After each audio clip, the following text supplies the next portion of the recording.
The early setback over the siting of the power station did not deter the newly formed Doncaster Civic Trust and was followed by many success stories as they continued to preserve, protect and promote Doncaster's rich heritage. Cusworth Hall, an 18th century house, was owned by the Batty Wrightsons, but it was no longer needed by the family. Major Farron, the chairman of the trust, was very keen to rescue the hall and for it to be owned by the people of Doncaster. The purchase by the Rural District Council was completed in 1961 and the grounds were open to the public. It is now a major jewel in the Doncaster Heritage Crown. Other notable successes followed, including a successful appeal to the Magistrates' Court, preventing Regent Square from being turned into a car park. Parkinson's shop and cafe on the High Street was saved after a 16-year battle.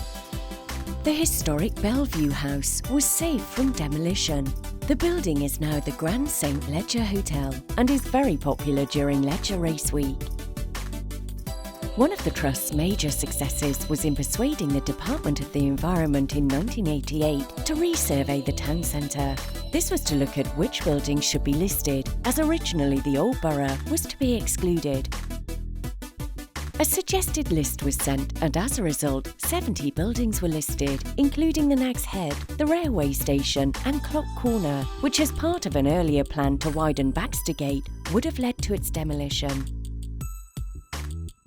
Where the Trust feels that certain projects require more of a hands-on presence, it encourages and supports other volunteer organisations and has provided assistance to groups such as the Sandhouse, Friends of the Mansion House and the Grand Theatre. One of the very public success stories saw national press attention.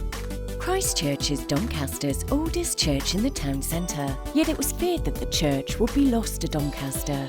The fabric of the building had begun to deteriorate and by 1989 had become too expensive for the congregation to maintain.